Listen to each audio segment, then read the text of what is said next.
Now, in this gallery has a little bit of a different sort of thing to it. Now, as we walk in here... The lighting is incredible in here. The lighting dark. is incredible. They have all down lighting over each one of the cases, so as you walk into this gallery, there's not as much didactics, not as much to read on the walls. This is more of a visual impact sort of gallery. It's a dark room, and everything is floodlit, I guess, in red. Well, I don't know how you did this. Now, it's got a red flake to it. Now, what this is a process called corrosion casting. So this is a casting of the torso, of the blood vessels of the torso.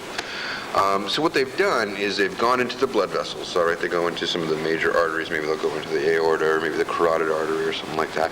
They will fill up the blood vessels with this polymer. Okay, and they'll actually use something that has a certain amount of pressure on the syringe, something like a caulk gun that they'll actually put on there to have a certain amount of pressure to be able to force all of this polymer into all the tiny capillaries and everything. And then they'll put a catalyst into the polymer to make it harden. And then they put this in the body into a solution that will dissolve away all the soft tissue, and what you have left is a casting of the inside of the blood vessels like this. And these are the lungs here? These are the kidneys. Kidneys, I'm sorry. And this is the heart right here, and this is the descending aorta. We've got the heart right here. Okay, kidneys, okay. But how did it become, did I miss They add the red dye, yes. They add the So it's a red dye in here? Yes, yes. And what they sit in, a fluid here, they sit in a formalin, which is a solution that is mostly water. It's about 99-98% water and a little bit of formaldehyde. And the formaldehyde is not to preserve it so much as to keep bacteria from growing on it. But there's fluid in there, but nothing is floating. Everything is, it's not kind of shifting around. It's stable there. Yes. And everything, it's sort of like flowery. There's sort of a floweriness to it. I'm afraid to touch anything, but it's encased in, but I'm even afraid to touch the case. Yeah. Not that I'm afraid. You can see the loss of little tiny bits of capillaries down here. This is human drops here? Yes, well this is all, now something to understand about this, that this is not actual preserved tissue so much as it is a casting of the inside of the blood vessels. Right. You see what I'm saying? Because all the actual tissue has been dissolved away. Okay, now if you want to have, we're going to have, I'm looking for a way to say put the arm on you, so let's put the arm on you. There's the arm on you. Now they left the bone in on this one. Now you can see what they did here is they went into an artery and they filled those up with red, and they went into a vein and they filled that up with blue, so you can see the arteries and the veins. The artery, kind of different, make the differentiation between where those are running. And this again is in a case. And the preservative, I guess, is in there, whatever it is. The galleries. Whatever the fluid is in here. Yes. The galleries are not galleries are now open. Yes. And we're looking at, okay, now the middle one over here is all red. Arteries. Okay, what does it say here? Arteries and bones of the upper limb, and now we're going to come to arteries of the upper limb. And this is just blood vessels of the upper limb, and you can see once again they did the white, they did the blue and the red, and I believe the white right here is just where it didn't go in. And these are arms. These are actual arms. Okay. Someone's actual arm. Now I'm going to move you over here to one of our most frequently asked questions. Sometimes we just like to stand around this specimen just to answer this question because everybody's going to ask this. The arteries of the jejunum. The jejunum? Yes, jejunum. Jejunum? And the first question is, well, what the heck is the jejunum? What the heck is a jejunum? The small intestine is actually divided into three sections: the duodenum, the jejunum, and the ileum. Jejunum being the middle one, and that's a little cross section of that. So you can see the arteries of the middle section of your small intestine. Jejunum. Jejunum. Okay. AKA your jejunum. Okay. I was going to move you over to our full-bodied specimen, which I think is one of our fantastic. Now, this is the only one that doesn't sit in water. I'm not sure why. Maybe the case wouldn't hold it. I'm not sure why they don't put this guy in water. But you'll see there's considerable loss of, some of the tiny blood vessels down here. So that's actual blood vessels we're seeing on the floor of this case. Yeah, but even so, you'll see. I'm not sure why they didn't put this guy in water. Hey. Okay. And it's in red. It's a red tone to it. Again, the dye. Whatever. I think we're getting a note. We just got a note that we have to move along now. Yes, right. We do. And I'll take you into this next gallery. Well, let me show you this guy right here real quick before we go through. I think this is just one of our most spectacular ones. The bronchial tree and the pulmonary veins.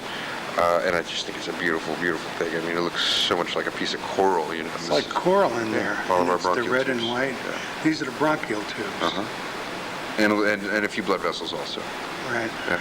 And then what's over here? And this is the It's the so same thing, colorful. but they keep the heart on there. Now you can see how they have one side of the heart blue and one side red. You know, one side receives the deoxygenated blood, and of course one side pumps out. And this is an actual human heart. Oh yes. Okay. Absolutely. It's actually Now we're okay. gonna move it to The brain requires 20% of the body's total blood supply, and we have to move along. I You like just this one kind of right got here. There's 60,000 miles of blood vessels in your body. and every drop of blood in the body passes through the heart once per minute. Now 60,000 miles of blood vessels, that's enough to wrap around the earth 2.5 times in one of those little things. How does that? How can We're entering our do not smoke area? our do not smoke area. It is our respiratory gallery. If you look right to your left right here, these are our smoker's lungs. And if you look right across the way over there, we have our little case right over here with a little didactic on the wall. On average, a pack of cigarettes takes 2 hours and 20 minutes off of your life. And we'd like you to be around a little bit longer. So we have a little case right here where you can throw your cigarettes away. And we just got that in here maybe, I think, the Thursday before last. It was the Great American Smokeout, the American Cancer Society's day where everybody's supposed to stop smoking, at least for one day. And we Well, how got many this on people- here. We had a little event here, and so we've been slowly filling that case up, and hopefully we'll fill the whole thing up and throw them away. And, you know. Do you smoke? No, I quit. Okay. Since then, since this, or No, I quit just before I started here, actually, ironically enough, and it was a good thing. Smoker's lungs with heart. Wow, look at this. Yeah, this is probably one of the most visually stunning. I mean, it has one of the strongest impacts on our customers or on our guests as any one of our specimens. I mean, people look at this and they're like, "Oh my goodness, what am I going to do? I gotta quit smoking," or Sure. either that or they say, "Geez, I need a cigarette." Section of lung with emphysema. Okay, and Now you then can see this guy over here. This is the actual lung with cancer, so you can see the tumors. all these tumors. There must All be those little about. brown spots. There's a few, couple of dozen. Yeah, pretty bad. Wow. Holy cow! And the spleen filters blood and fights disease throughout life, and veins have valves to prevent blood from flowing backwards. Yeah, they have nice little Backward. examples of the spleen. Spleen is a fantastic. Is this a healthy? Now, this is not the healthy. The healthy is right behind you over there. This is The healthy an lung is example of tuberculosis. tuberculosis, which is one of those diseases that a lot of people figure, well, you know, gone now. that it's gone now. But no, I mean, there's still 14,000 new cases of TB worldwide, you know, every year. And Or it's- I think actually 14,000 is that just in the United States? Yeah, it is just in the United States. So This it's is not the actual lungs. the actual lungs. You can see the damage. If you come over here, you can see the damage. It almost looks like craters that have been, you know, eaten away out of the lungs. Right. Wow. Well, a section of lung with tuberculosis, Mm-hmm. and here you have a section of lung with holy cow! And here's a man throwing a baseball. Now this is the guy I was telling you about. Now you see his expression. You were talking about his expression or some of the expressions earlier. Now this is one where he actually took the expression off of, you know, like I said, off of a piece of computer animation of a guy who's throwing out a baseball, and he tried to copy the grimace on his face of, you know, the effort of, you know, he's throwing that baseball out there. And this is a very unnatural thing for the arm to be doing, throwing overhand like that. It's underhand is the natural way. Yeah. Overhand is just your arm is not really built to do this 100 times. No, that's why most pitchers will probably start off a little bit overhand and kind of come down to the side or come down underneath. You see that? I forget which Right. team he plays for. And did you know the body requires a constant supply of oxygen? The respiratory system provides it. With each breath, blood absorbs oxygen from inhaled air and releases carbon dioxide, a cellular waste product that is then exhaled. And we're looking at, okay, is this the heart? No, it's not the Yes, heart. this is your heart right It's here. heart. You can see the bladder right there. Okay. Diaphragm. Right. Okay, and it goes under, no, I think the liver should be tucked in under there, if you can see it, probably not. Yeah. Amazing. Holy moly, Sam can't go. Okay, and here's a good... Yeah, these are our healthy lungs. So we do have a set of healthy lungs, so you can actually They're see beautiful what here. they look like when they don't have TB or you haven't been smoking. You know. So what happened to this? Just got hit by a car or Sure, something like that. Yeah, you never know. Well, you see, it doesn't pay not to smoke. Yeah, I know. Especially in this city, you know what I mean? Here in New York, even if you don't smoke, you can still get Oh yeah, you're all still kinds of smoking a pack a respiratory day. diseases. And here's a I guy think splitting. This is a really interesting specimen of the face cut in half like this. The same You have a guy. cut in half face. Yeah. And there's your 16 muscles connected on one end. Over here in the middle. Yeah, see that right there? And if you look right down in there, that's the larynx. You see how it has an arrow pointing down in your larynx, and it goes right down to your voice box. Where is this? See this tongue, the tongue cut right in here? And then you follow my shadow right there. Oh, right there. Okay, on to the left. Okay. So you're looking at, this is the same person, but the head is sectioned down the center. Mm-hmm. So he's looking at he's looking at it himself. He's looking at himself, yes. If his eyes were open, you'd see himself. Right, okay. Interesting And just kind of specimen. laying like as if in sleep. Yeah. And the eyebrows are there, it looks like. Yes. Now they've left the eyebrows on most of them just to sort of complete the face. Now we're looking at this guy who's been cut in half. He's one of our poster kids. We put this guy on a lot of our posters. You know, he's on a big poster out in our lobby. Right. If you look over here, you can see this guy's lungs. You can see he was a smoker. Look at the blackness there. Yeah. Holy cow. And this is the heart right here. There's the heart and the diaphragm. The liver right here is the gallbladder. Again, you're coming to the navel here. He's kind of with his hands on his hips in and he's split right down the middle. Right down the middle. Right down, and you see that pinkness there. Yeah.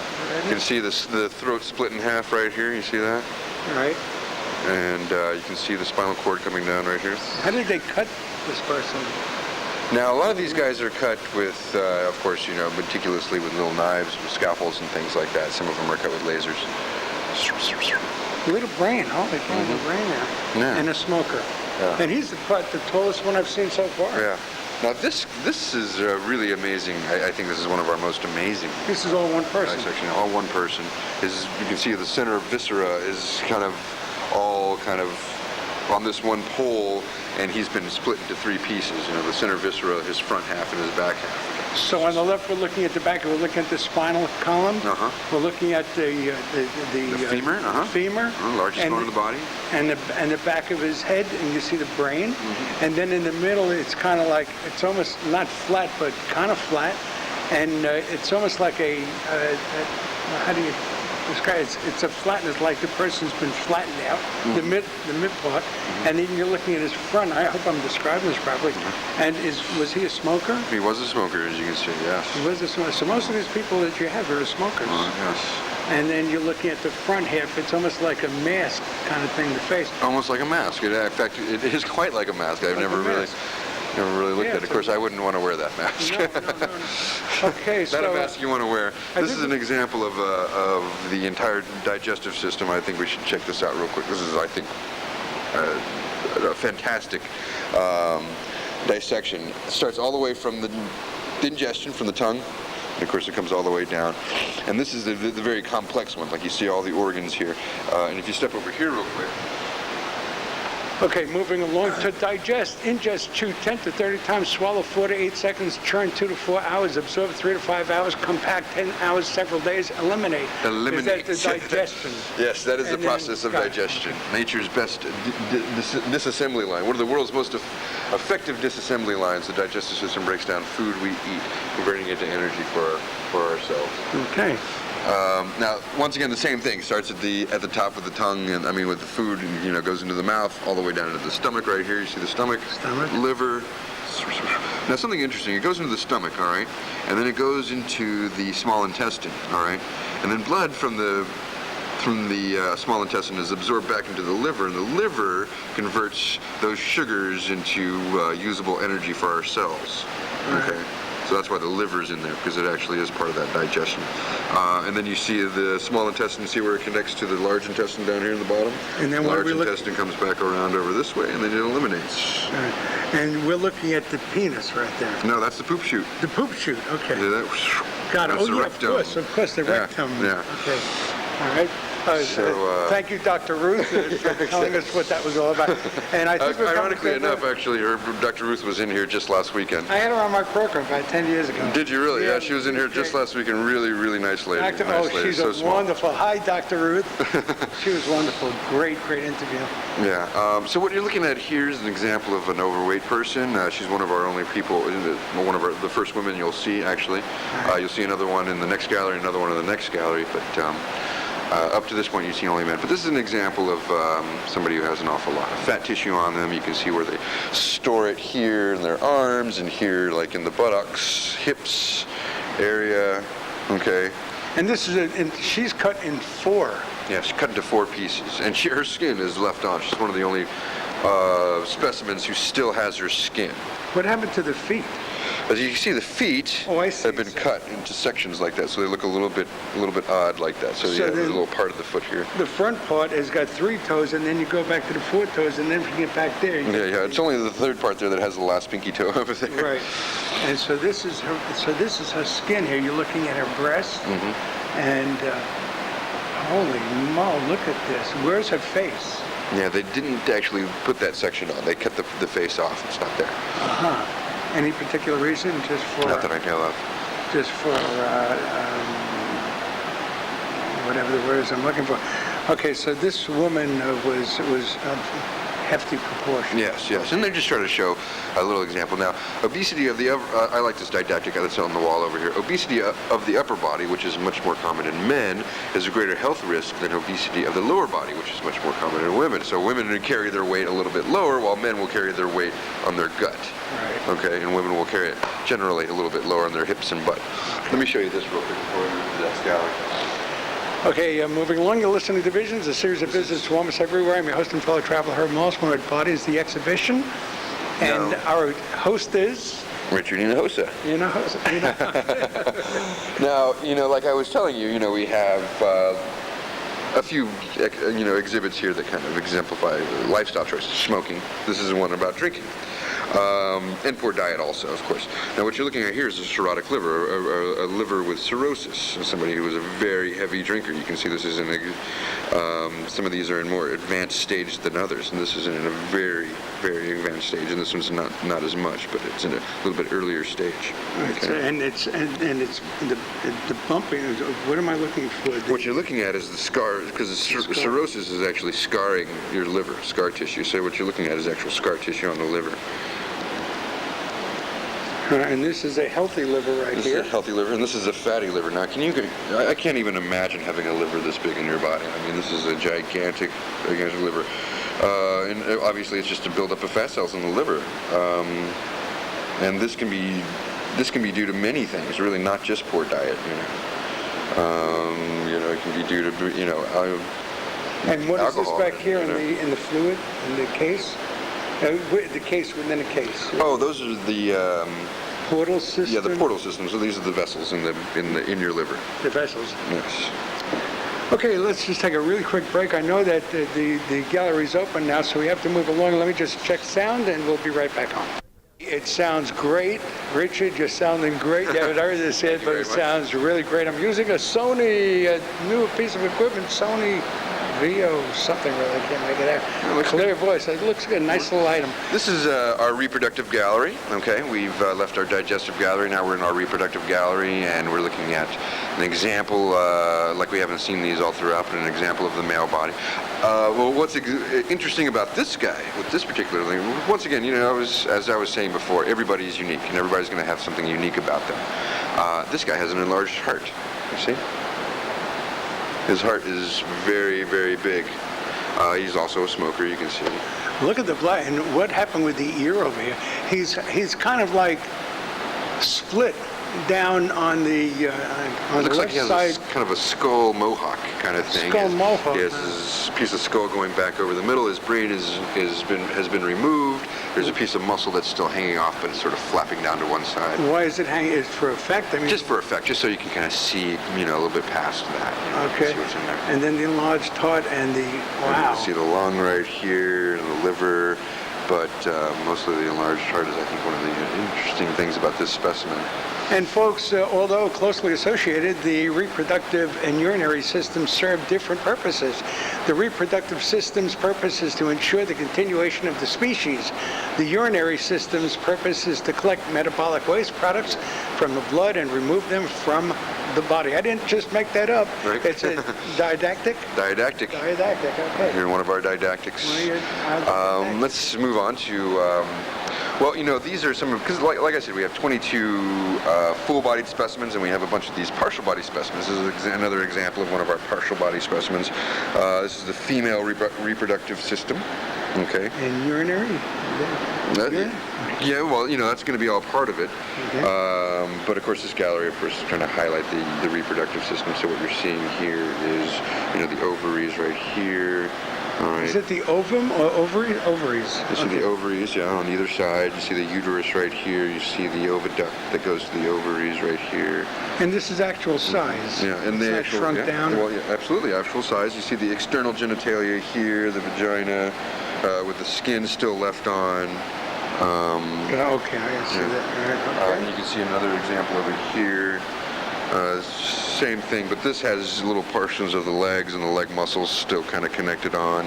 The external genitalia, the vagina, and as you go inside, you kind of see some of the same things, but you can see them more kind of within the muscles and fascia that they're connected to, as opposed to this specimen where they've actually been removed completely. This woman also seems to have been of a generous proportion, perhaps. The leg, would that be correct? Perhaps, I don't know. She looks pretty small to me. I'm not sure. Yeah, okay. Doesn't look like she has a whole lot of fat tissue to make. I see a lot of, the legs seem to be, there's a thickness to them, perhaps I'm not seeing it properly. Yeah, the legs seem pretty thin. Looking at her, they seem pretty normal. Okay. I don't know, fairly normal, I don't know. Okay. Hard to say.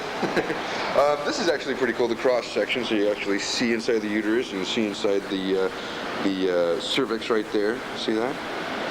A cross section of the clitoris right there, you see that? With numbers? Yeah. Okay, gotcha. Okay. Made a point to point that out to us. Okay. Very nice of them. Yeah. Okay. And moving on, we have, of course, the male organs, and this is the same sort of dissection where you have one that has all the musculature and fatty tissue still connected on, and here's one where all the male reproductive organs have been just removed. Starting at the kidneys here, coming down. Is it the kidneys? Mm-hmm. Coming down here, you can see how even the uterers here kind of go down to the testicles. Now you see these seminal vessels come right behind the prostate over here. Okay, you can actually get a much better shot of the prostate over here. So here's the penis, comes back here, and the penis, and you see how seminal vessels go right behind the prostate right here. The prostate being this right here, prostate gland. Okay, Right there. A lot of men, of course, have problems with that later in age. So there's a lot of folks who come in here and say, "Oh, there it is. I see what I'm looking my at." problem is. What's this in the red dye here? That's a testicle, with the blood vessels of the testicles. Been removed, similar to how they were in the circulatory gallery, in the same way. This is a really cool specimen. Now what you're looking at here is a normal set of breasts, and you can actually, they cut away so you can see sort of this spongy, sort of spider-webby tissue that holds on the mammaries, that holds on the breasts. Interesting tissue. It's a very unique tissue. Let me just shut down for 1 second, check the machine. We're being told that people are coming in, so we have to move on because we don't want to take away from their appreciation of what's going on. And the reason why I changed over, we were running out of tape, so I just changed the tape. So let's go back to work here. Okay.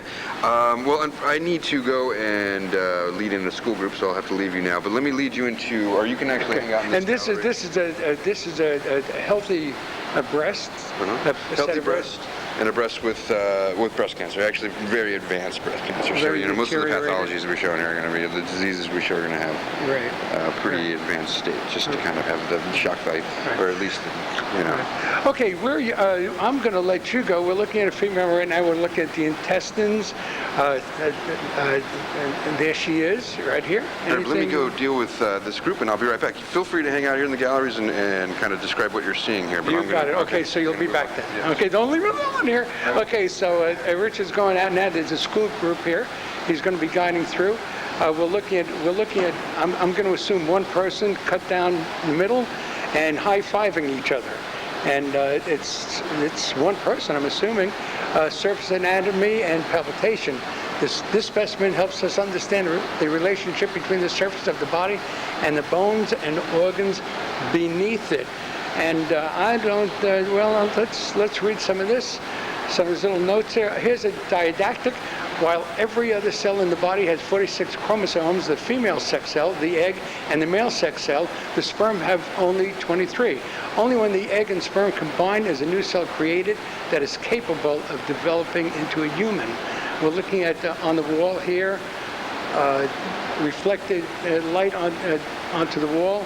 This is the male sperm, is the smallest cell in the body. The female egg is the largest. Some notes here. Some flashbacks, I think he said flashbacks.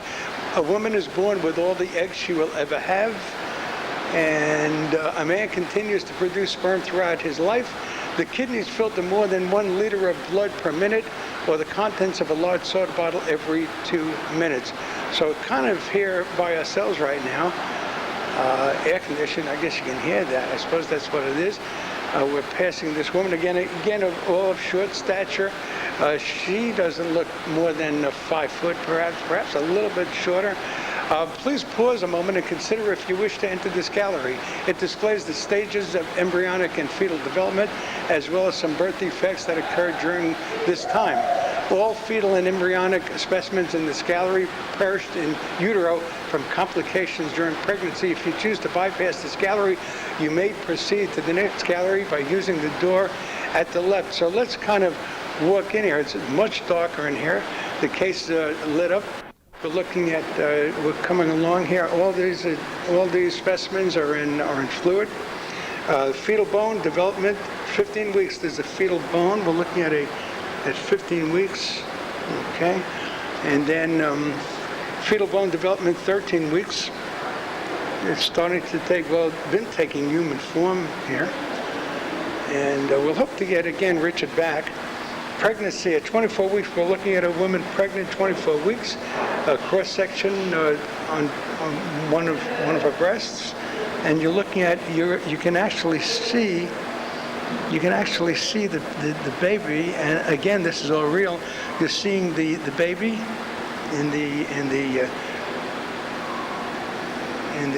you can see the fetus.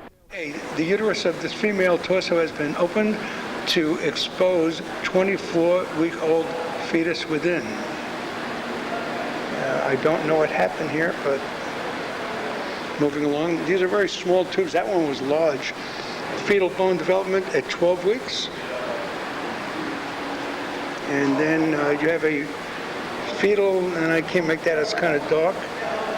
The fetal specimens exhibited in this row have been treated with alizarin, a red dye that binds to calcium.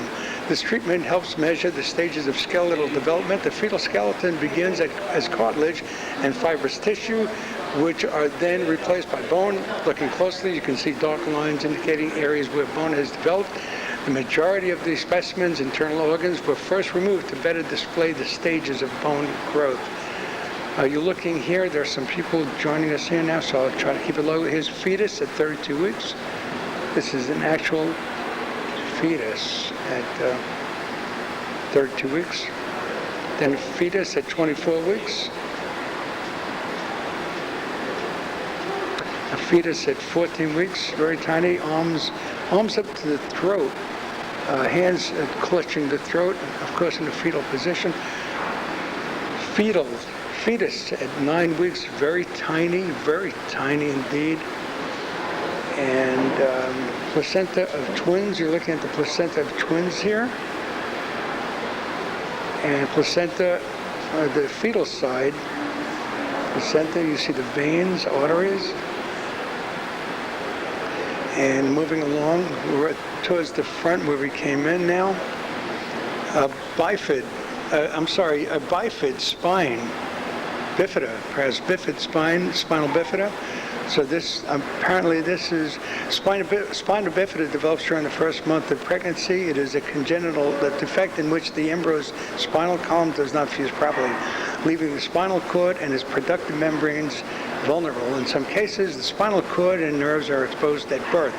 While surgery can repair the opening after birth, the resulting nerve damage is permanent and may lead to paralysis of the lower limbs. With proper care, most children with spina bifida live well into adulthood. So this poor child did not, and again, I'm assuming that this is a true child. This is a conjoined twins. Conjoined twins are identical twins that do not fully separate from one another in the womb and are born sharing an organ or section of skin. Because of this, often only one twin will survive during attempts at surgical separation. These individuals are frequently called Siamese twins after two famous conjoined twins, Eng and Chang, 1811 through 1874. So they lived about 64 years, who came to America from Siam, modern-day Thailand. They made a name for themselves and for all conjoined twins, traveling with P.T. Barnum's circus. Okay, we've been in this room. I guess we'll just kind of walk out now because Rich is busy. So we're at this. What I'm going to do is I'm going to cut tape right now. We're going to take a break, and then we'll wait to hook up with Richard again. And as you can hear people coming through, let's take a break. You're listening to Visions, a series of visits to almost everywhere. I'm your host and fellow traveler, Ed Malsman. We're at Bodies.The exhibition. We're waiting for our guide now, and I don't see him, but we're just going to cut tape and kind of sit for a moment and get ready to close out this fascinating look at this amazing exhibition. Let's cut tape. And I believe the white right here is just where it didn't go in. And these are arms. These are actual arms. Mm-hmm. Okay. Someone's actual arm. Now I'm going to move you over here to one of our most frequently asked questions. Sometimes we just like to stand around this specimen just to answer this question because everybody's going to ask this. The arteries of the jejunum. The jejunum? Yes, jejunum. Jejunum? And the first question is, well, what the heck is the jejunum? What the heck is a jejunum? The small intestine is actually divided into three sections: the duodenum, the jejunum, and the ileum. Jejunum being the middle one, and that's a little cross section of that. So you can see the arteries of the middle section of your small intestine. Jejunum. Jejunum. Okay. AKA your jejunum formaldehyde. The formaldehyde is not to preserve it so much as to keep bacteria from growing on it. But there's fluid in it, but nothing is floating. Everything is, it's not kind of shifting around. It's stable there. Yes. And everything, it's sort of like floury. There's sort of a floweriness to it. I'm afraid to touch anything, but it's encased in, but I'm even afraid to touch the case. Yeah. Not that I'm afraid. You can see the loss of little tiny bits of capillaries down here. This is human drops here? Yes, well this is all, now something to understand about this, that this is not actual preserved tissue so much as it is a casting of the inside of the blood vessels. Right. You see what I'm saying? Because all the actual tissue has been dissolved away. Okay, now if you want to have, we're going to have, I'm looking for a way to say, put the arm on you, so let's put the arm on you. There's the arm on you. Now they left the bone in on this one. Now you can see what they did here is they went into an artery and they filled those up with red, and they went into a vein and they filled that up with blue, so you can see the arteries and the veins. The artery, kind of different, make the differentiation between where those are running. And this again is in a case. And the preservative, I guess, is in there, whatever it is. The galleries. Whatever the fluid is in here. Yes. The galleries are now open. Yes. And we're looking at, okay, now the middle one over here is all red. Arteries. Okay, what does it say here? Arteries and bones of the upper limb. And now we're going to come to arteries of the upper limb. Uh-huh. And this is just blood vessels of the upper limb. And you can see, once again, they did the white, they did the blue and the red, this polymer. Okay, and they'll actually use something that has a certain amount of pressure on the syringe, something like a caulk gun that they'll actually put on there to have a certain amount of pressure to be able to force all of this polymer into all the tiny capillaries and everything. And then they'll put a catalyst into the polymer to make it harden.